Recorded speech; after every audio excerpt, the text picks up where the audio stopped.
स्वागत है आपका हमारे चैनल पर। आज हम कुछ हटकर बात करना चाह रहे हैं।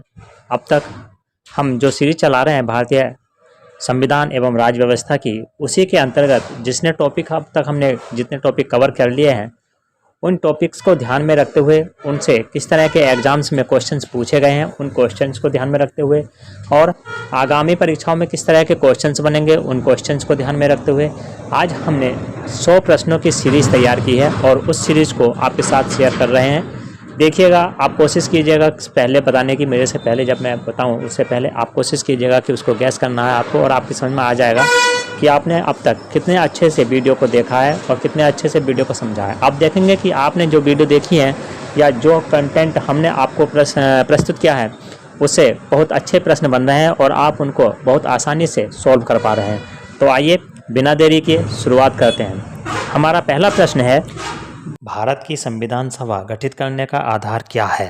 तो फ्रेंड्स, संविधान सभा पर जो सबसे पहले विचार दिया 1924 में, उसमें स्वराज पार्टी ने, और 1935 में संविधान सभा मतलब कॉन्स्टिट्यूशनल असेंबली की अवधारणा रखी थी 1935 में। उसके बाद कैबिनेट मिशन आया, कैबिनेट मिशन के आधार पर ही संविधान सभा गठित की गई। तो इसका आंसर हो गया बी, बिल्कुल आंसर ठीक होगा बी। भारतीय संविधान सभा की प्रारूप समिति के अध्यक्ष थे। संविधान सभा ने संविधान बनाने के लिए बहुत सारी समिति गठित की थी, उसमें जो इम्पोर्टेंट हैं वो हैं प्रारूप समिति यानी कि ड्राफ्टिंग कमेटी, और दूसरी थी संचालन कमेटी। दोनों के अध्यक्ष का नाम एग्जाम में पूछा जाता है। प्रारूप समिति मतलब कि ड्राफ्टिंग कमेटी, और इसके अध्यक्ष थे doctor Bhimrao Ambedkar, option C. और अगर एग्जाम में कुछ इस तरह से क्वेश्चन पूछ ले कि संचालन समिति के अध्यक्ष कौन थे, तो वो थे आज राजेंद्र प्रसाद। दोनों चीजें याद रखना। भारत के संविधान की प्रस्तावना में समाजवादी धर्मनिरपेक्ष शब्दों को किस संशोधन के द्वारा जोड़ा गया? इंपॉर्टेंट क्वेश्चन है। जब से हमारा संविधान बना है तब से अब तक हमारी इस प्रस्तावना में केवल एक बार संशोधन हुआ है, और वो हुआ है 42वां संविधान संशोधन 1976। तो हमारे संविधान के प्रस्तावना में धर्मनिरपेक्ष शब्द जो जोड़ा गया, वो जोड़ा गया, आप समझ रहे हैं। अब देखिए, मैंने आपको एक बात और बताए रखी थी, 42वें संविधान संशोधन को ही मिनी संविधान के नाम से जाना जाता है, ये आपको बताई गई है। इसमें बहुत सारी नई नई चीजें आई थी, जैसे कि मूल कर्तव्य, जो फंडामेंटल ड्यूटीज हैं उसको संविधान में स्थान दिया गया। आर्टिकल 51 क में या 51A में उसे रखा गया।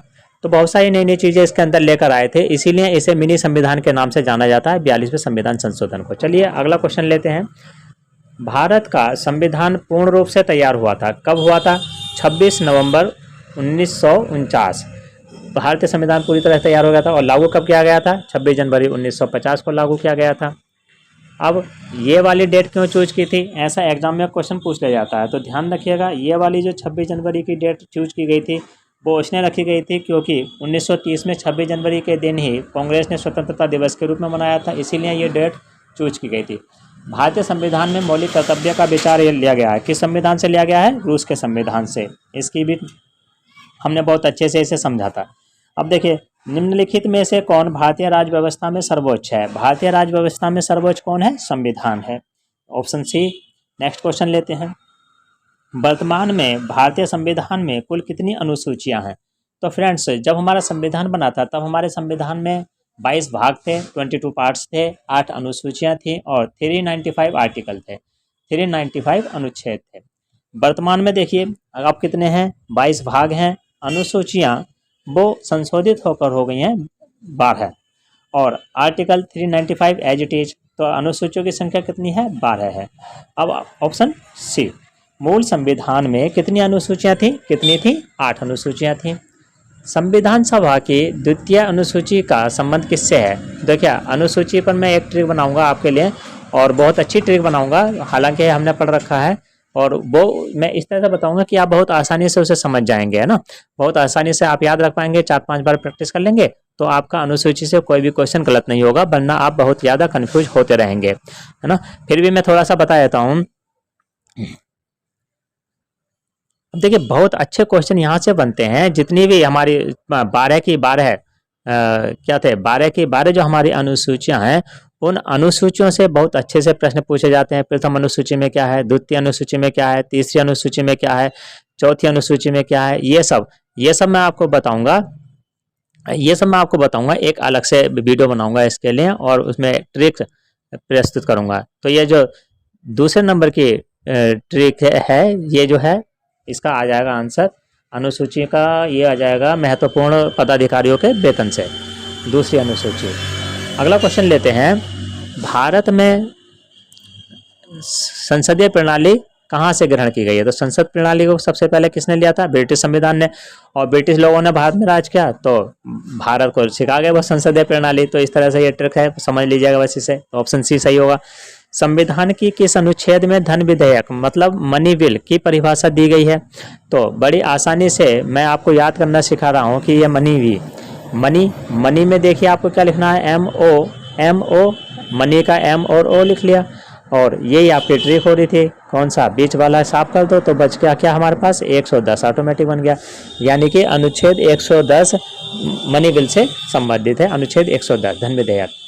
भारतीय संविधान में शामिल नीति निर्देशक सिद्धांत किसके संविधान से प्रेरित हैं? तो नीति निर्देशक सिद्धांत उसको इंग्लिश में क्या कहते हैं हम? Directive principles of state policy. ये भी हमने बहुत अच्छे से समझा है कि संविधान से लिया गया है। तो देखिए इसके लिए ट्रिक क्या थे? नीति निर्देशक सिद्धांत में क्या है? धन का समान वितरण, आय का समान वितरण।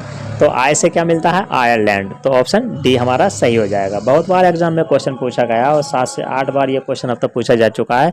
वेरी वेरी इंपॉर्टेंट है, इसे ध्यान रखिएगा। चलिए अगला क्वेश्चन लेते हैं। भारतीय नागरिकों के मूल कर्तव्यों का विवरण संविधान के किस भाग में दिया गया है? देखिए फंडामेंटल ड्यूटी जो है वो संविधान के किस भाग में उसका विवरण दिया गया है? भाग 4 क।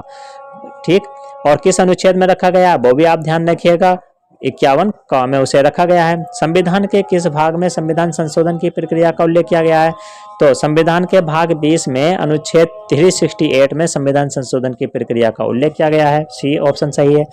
वर्तमान समय में भारतीय संविधान में गणना की दृष्टि से कुल कितने अनुच्छेद और अनुसूचियां हैं? मैंने आपको बताया था, देखिए अनुच्छेद कितना है 395 और अनुसूचियां कितनी है 12 अनुसूचियां हैं। तो ऑप्शन बी बिल्कुल सही होगा।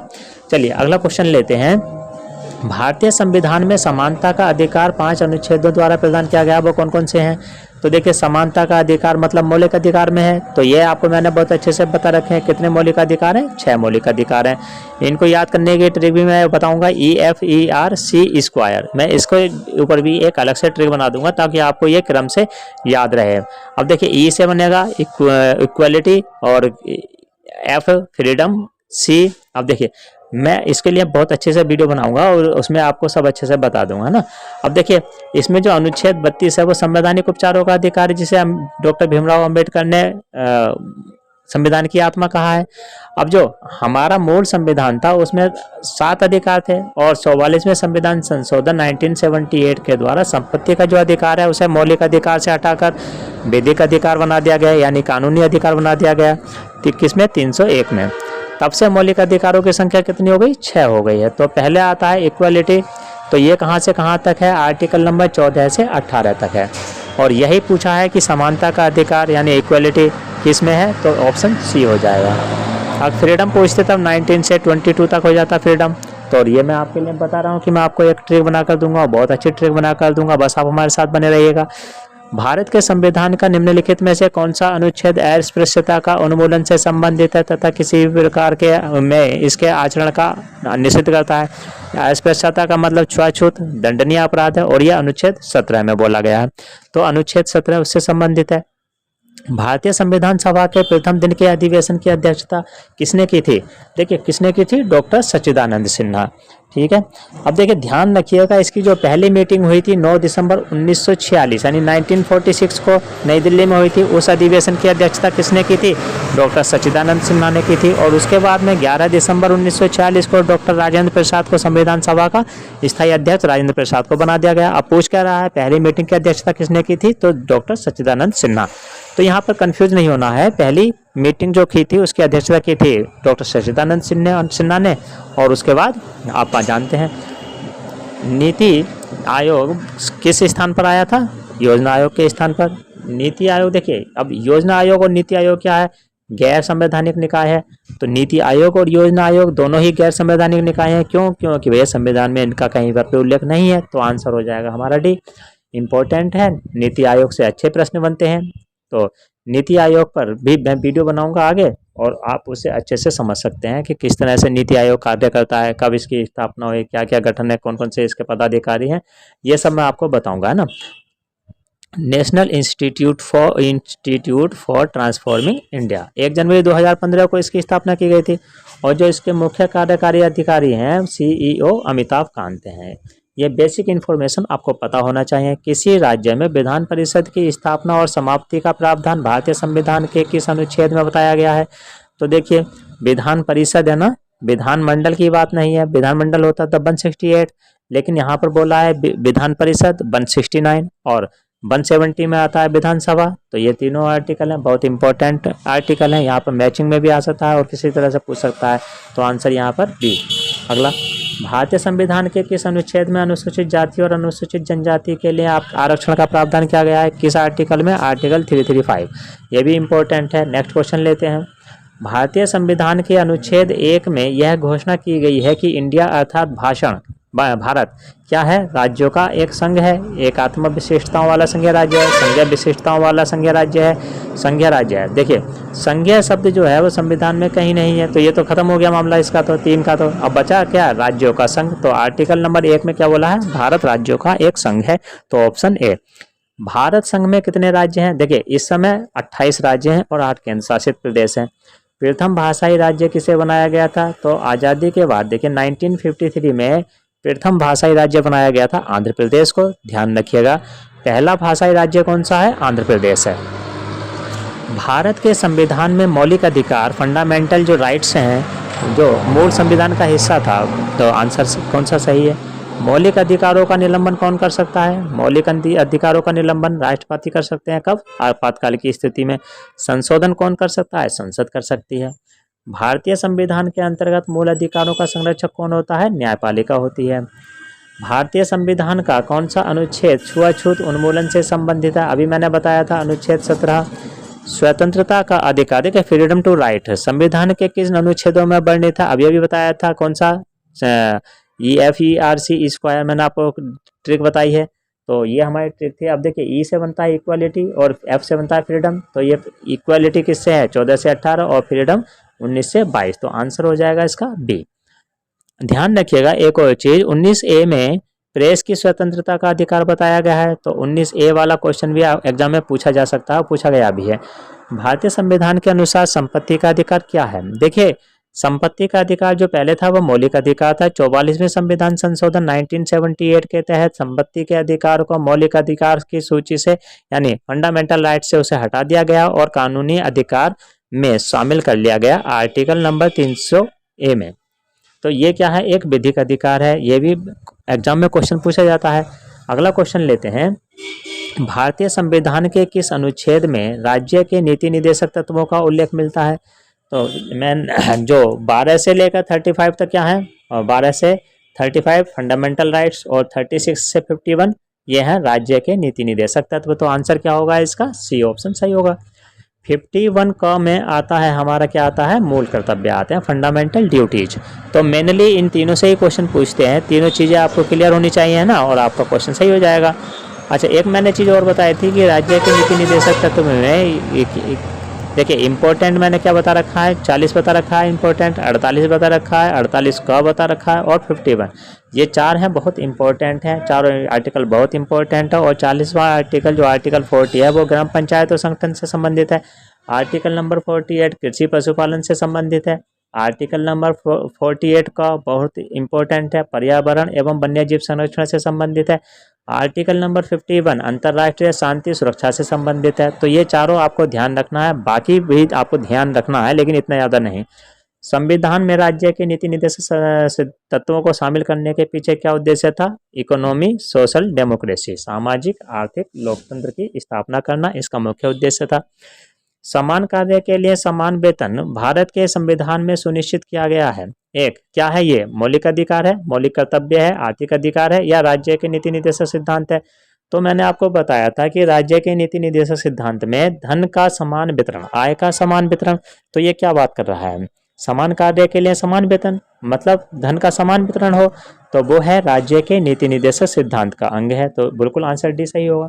क्वेश्चन है, इंपॉर्टेंट क्वेश्चन है, भारत के प्रत्येक नागरिक का कर्तव्य होगा प्राकृतिक पर्यावरण का संरक्षण एवं सुधार। उपरोक्त कथन संविधान के किस अनुच्छेद में संदर्भित है? किस में है? अनुच्छेद 48A में। भारत के संविधान के अनुसार भारतीय नागरिकों के मूल कर्तव्य निम्नलिखित में से क्या है? मूल कर्तव्य मतलब फंडामेंटल ड्यूटीज, राष्ट्रगान ध्वज का सम्मान करना बिल्कुल है, वैज्ञानिक प्रवृत्ति का विकास बिल्कुल ठीक है, राष्ट्रीय एवं सांस्कृतिक विरासत का संरक्षण एवं परीक्षण करना ये भी सही है, उपरोक्त सभी बिल्कुल सही है, डी आंसर सही हो जाएगा। भारतीय संसद में शामिल है, देखिए संसद में कौन कौन होते हैं, आपको मैंने बताया था कि संसद क्या होती है, लोकसभा, राज्यसभा और राष्ट्रपति, इनसे मिलकर बनती है संसद, है ना। तो संसद के 3 अंग हैं ये, लोकसभा, राज्यसभा और राष्ट्रपति, तो ऑप्शन डी बिल्कुल सही होगा। अगला क्वेश्चन देखते हैं।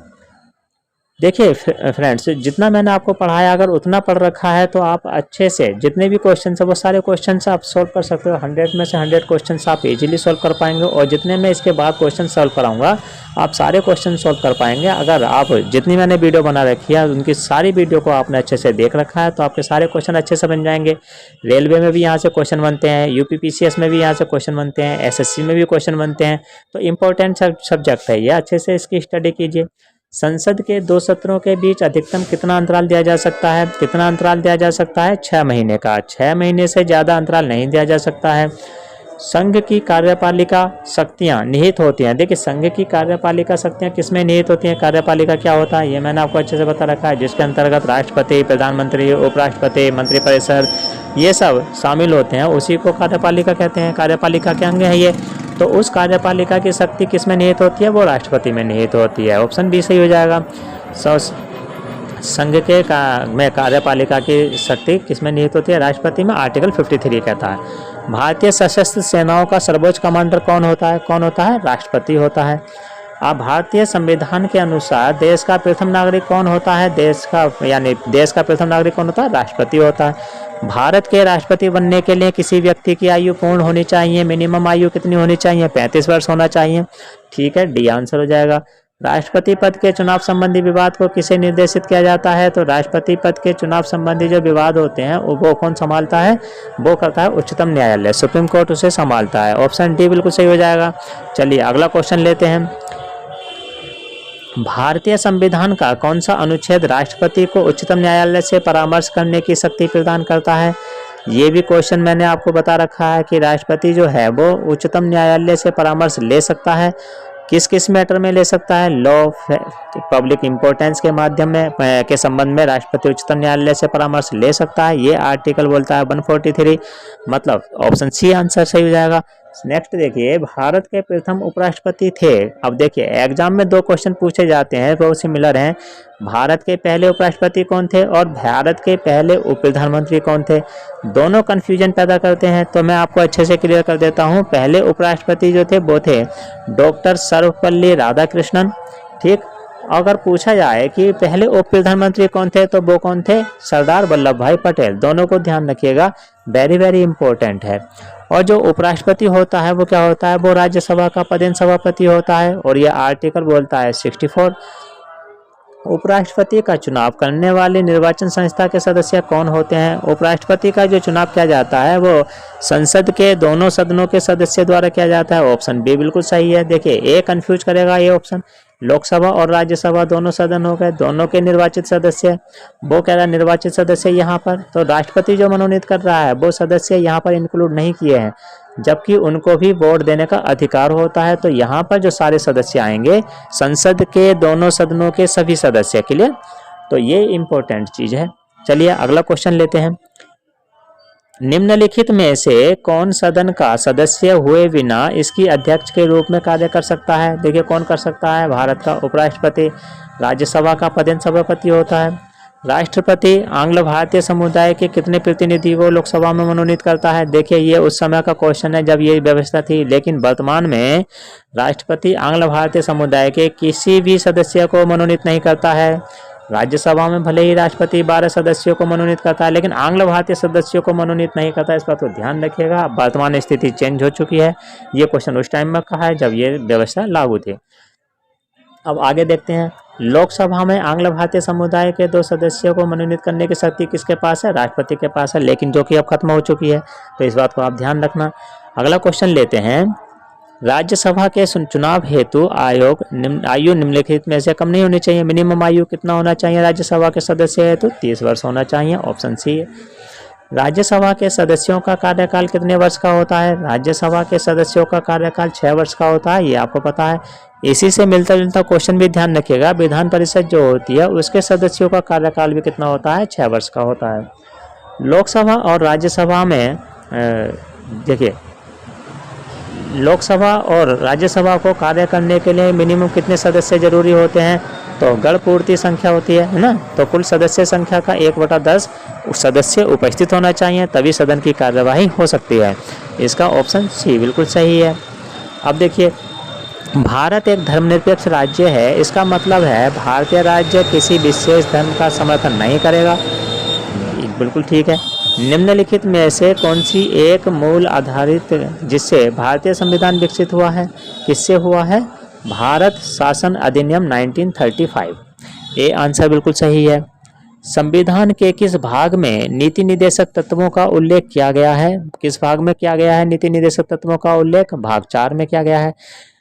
3 में क्या किया गया है? 3 में फंडामेंटल राइट्स हैं, और 4A में किया गया है फंडामेंटल ड्यूटीज। तीनों ही इंपॉर्टेंट हैं, ध्यान रखिएगा। यहाँ पर आंसर भी सही होगा। अब देखें, मौलिक अधिकारों में संशोधन करने में कौन सक्षम है? अब देखिए, कौन सक्षम कर है फंडामेंटल राइट्स में? संसद कर सकती है।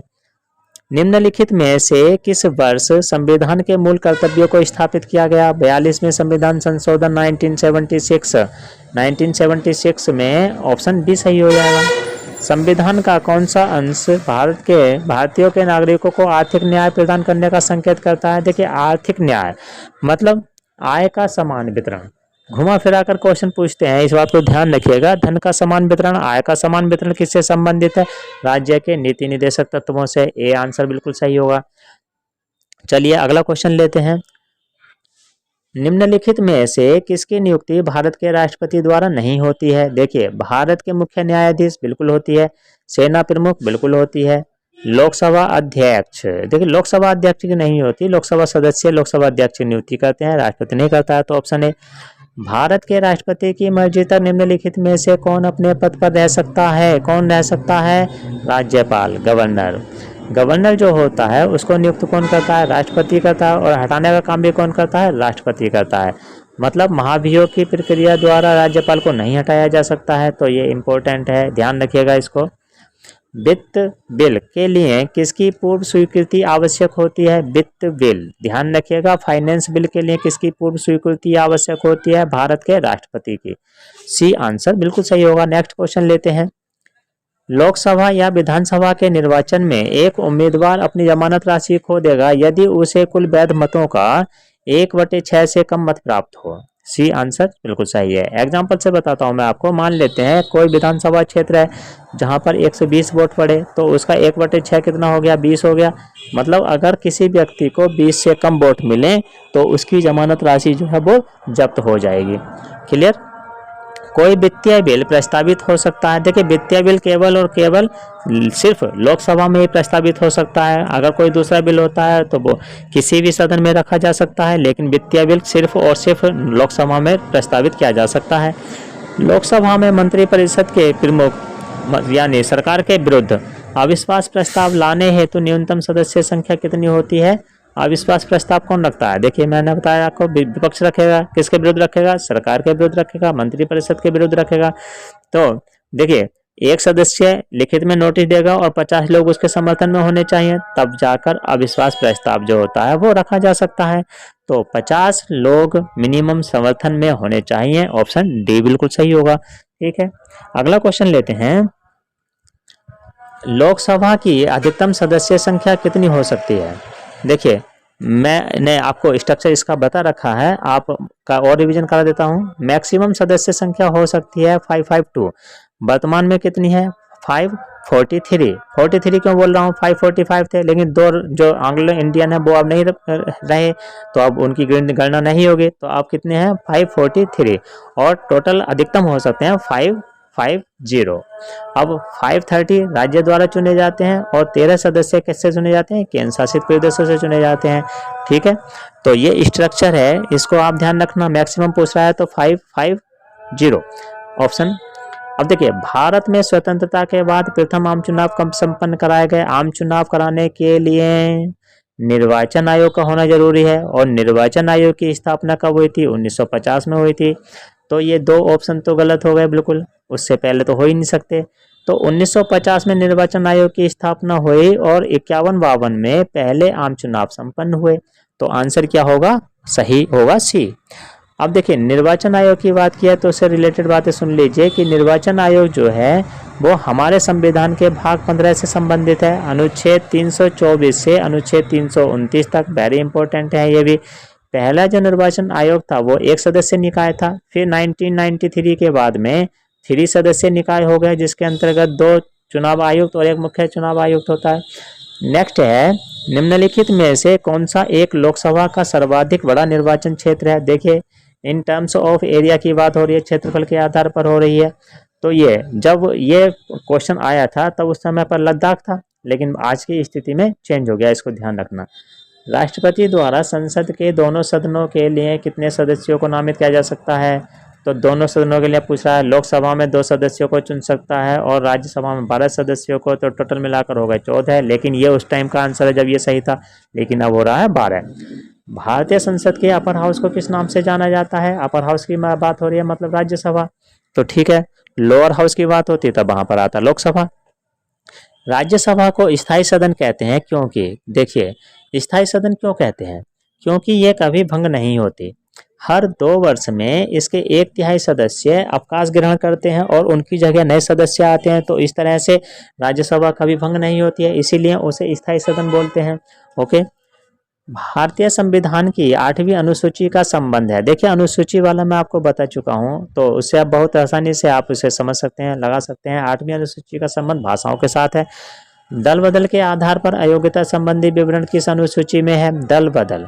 तो देखिए दल बदल में आगे का वर्ण क्या है? द, और द से बनता है 10 बनता है ना, सीधे सीधे है। तो आंसर हमारा सी सही होगा। तो इस तरह से भी आप इसे याद रख सकते हैं। भारतीय संविधान की 10वीं अनुसूची किससे संबंधित है? दल बदल कानून से। अब देखिए भारतीय संविधान के किस संशोधन अधिनियम द्वारा पंचायती राज व्यवस्था को संवैधानिक दर्जा दिया गया? पंचायती राज व्यवस्था जो है वो मूल संविधान का हिस्सा नहीं थी, फिर संविधान संशोधन के द्वारा इसे संविधान में हिस्सा दिया गया। तो किस संविधान संशोधन के द्वारा? 74वें। अब देखिए पंचायती राज व्यवस्था 73वें संविधान संशोधन के द्वारा, और नगर पालिका, नगर निगम, नगर परिषद को 74वें संविधान संशोधन के द्वारा संविधान में स्थान दिया गया है। तो दोनों ही बहुत बहुत इंपॉर्टेंट हैं। नेक्स्ट देखिए वेरी इंपॉर्टेंट क्वेश्चन है, त्रिस्तरीय पंचायती राज तंत्र में शामिल है। त्रिस्तरीय पंचायती राज तंत्र का सुझाव किसने दिया था? बलवंत राय मेहता समिति ने दिया था 1957 में।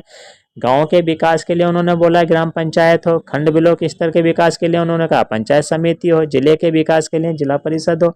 तो ये बोला था बलवंत राय मेहता समिति ने। त्रिस्तरीय पंचायती राज व्यवस्था का सुझाव दिया था। आंसर क्या होगा? ऑप्शन सी, ग्राम पंचायत, ब्लॉक अथवा पंचायत समिति और जिला परिषद। यदि पंचायत भंग होती है तो किस अवधि के अंतर्गत निर्वाचन होने हैं? 6 माह के अंतर्गत होने हैं। 6 माह के अंदर किसकी रिस्पॉन्सिबिलिटी होगी? राज्य सरकार की रिस्पॉन्सिबिलिटी होगी पंचायत चुनाव की। ये भी इंपॉर्टेंट है, इसको भी ध्यान रखिएगा। संविधान के किस अनुच्छेद में संविधान संशोधन प्रक्रिया का उल्लेख किया गया है? किस अनुच्छेद में किया गया है? अनुच्छेद 368 में। अगर हम पाठ की बात करें, भाग की बात करेंगे तो भाग है उसका 20। दोनों चीजें आप ध्यान रखिएगा।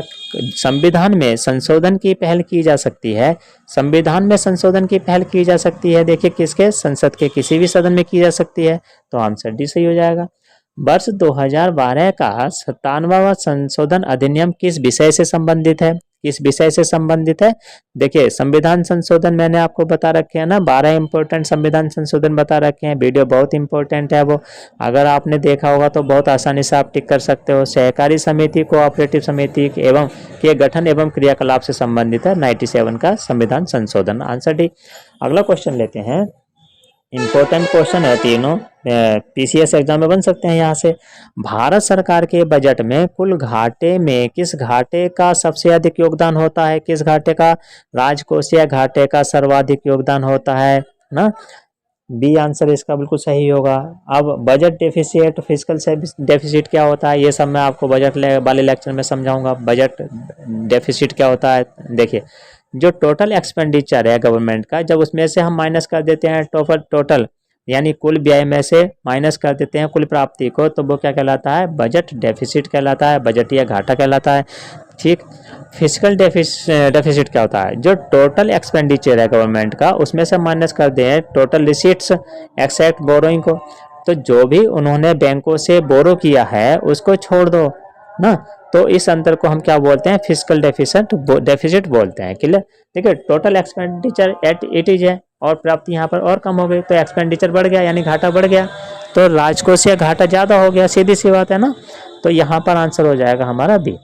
तो ये दोनों चीज़ें मैं अच्छे से क्लियर कर चुका हूँ और बजट वाला लेक्चर आप अवश्य देख लेना ताकि आप आसानी से इसे समझ जाएं।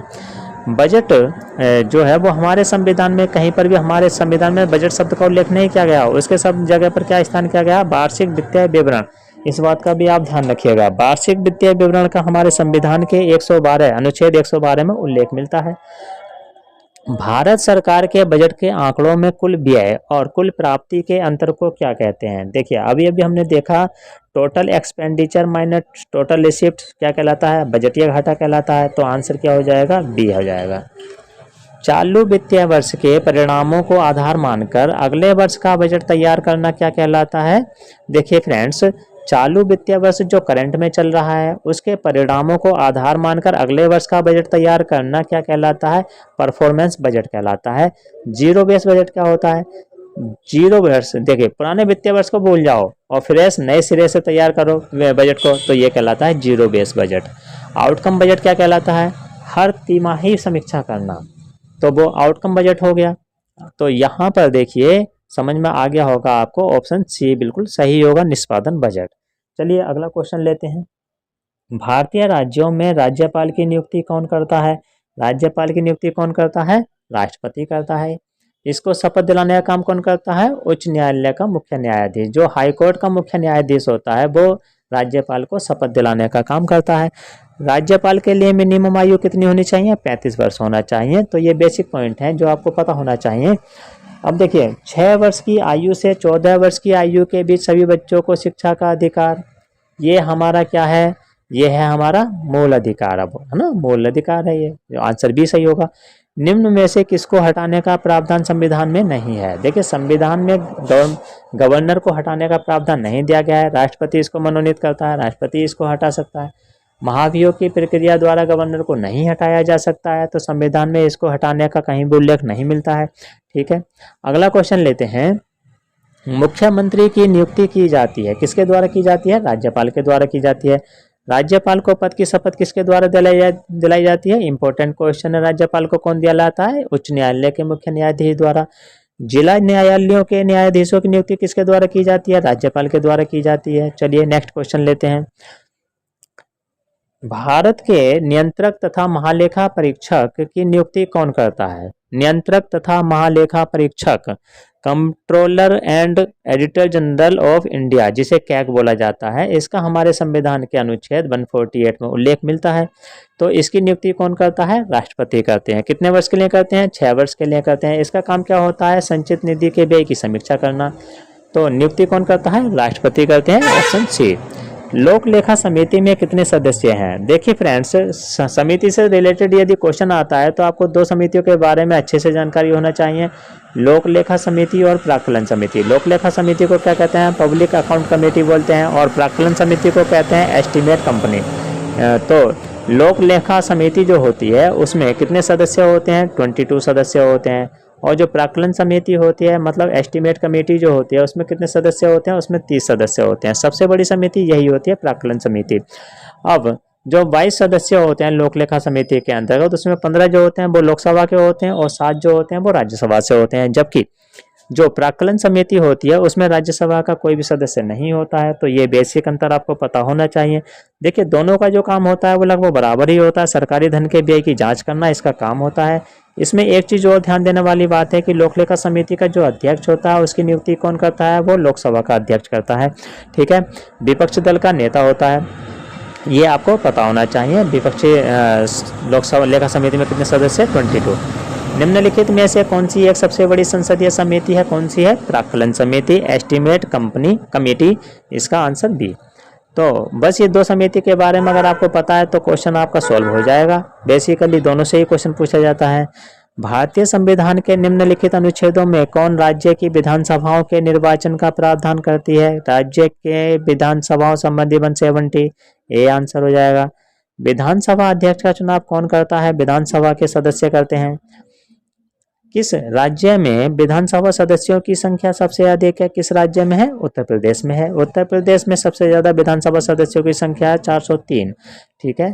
मैक्सिमम विधानसभा सदस्यों की संख्या कितनी हो सकती है? 500 हो सकती है। मिनिमम कितनी हो सकती है? 60 हो सकती है। ध्यान रखना, गोवा, मिजोरम, सिक्किम अपवाद है, वहां पर 60 से कम सीटें हैं। अभी हाल ही में देखिए विधान परिषद से क्वेश्चन पूछा गया था कि विधान परिषद में मैक्सिमम सदस्य संख्या कितनी हो सकती है, तो उस राज्य के विधानसभा सदस्य संख्या का 1/3। वेरी वेरी इंपॉर्टेंट है, ये एग्जाम में क्वेश्चन पूछा गया था, इसको भी ध्यान रखिएगा। चलिए अगला क्वेश्चन लेते हैं। निम्न में से कौन सा विषय राज्य सूची में सम्मिलित नहीं है? तो हमारे संविधान की 7वीं अनुसूची जो है वो केंद्र और राज्य के शक्ति बंटवारे से संबंधित है। ठीक है, जिसके अंतर्गत 3 सूचियां दी गई हैं, राज्य सूची, संबंधित सूची, है ना, कॉन्करेंट लिस्ट और यूनियन लिस्ट, मतलब संघ सूची। 3 सूचियों के बारे में बताया गया और मैं आपको अच्छे से ट्रिक के माध्यम से याद रखा है कि कौन सी सूची में कौन सा विषय है। तो देखिए यहाँ पर क्या बोल रहा है, वो राज्य सूची में सम्मिलित कौन सा विषय नहीं है। पुलिस राज्य सूची में सम्मिलित है, न्याय राज्य सूची में सम्मिलित है, जेल भी है, शिक्षा जो है वो संबंधित सूची में सम्मिलित है। 42वें संविधान संशोधन के द्वारा शिक्षा को राज्य सूची से निकालकर संबंधित सूची में डाल दिया गया था। शिक्षा, मजदूर संघ, ये जंगल, ये जो शब्द हैं, ये सब जो मैं बता रहा हूँ आपको, ये सभी विषय संबंधित सूची के विषय हैं। तो यहाँ पर आंसर डी सही हो जाएगा।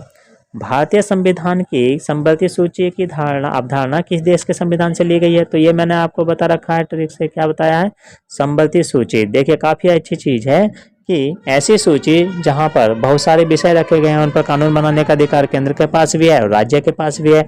तो ये एक औसम चीज है। सम से बना था हमारा औसम, है ना, तो ठीक है ना।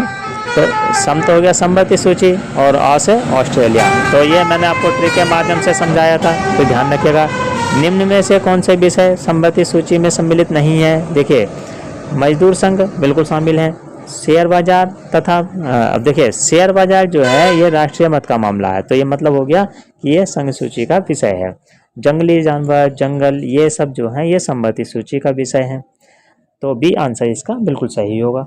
संघ सूची जो है उसके अंदर कितने विषय हैं? 100 विषय हैं। जो राज्य सूची है उसके अंदर कितने विषय हैं? 61 है। और संबंधित सूची मतलब कॉन्करेंट लिस्ट में कितने विषय हैं? 52। ठीक है फ्रेंड्स, तो इनका आप ध्यान रखिएगा। चलिए अगला क्वेश्चन लेते हैं। विधान परिषद के सदस्य कितने वर्षों के लिए निर्वाचित होते हैं? तो विधान परिषद पूछ रहा है ना, विधान परिषद, राज्यसभा, इनके जो सदस्य होते हैं ये 6 वर्ष के लिए निर्वाचित होते हैं। डी आंसर बिल्कुल सही हो जाएगा।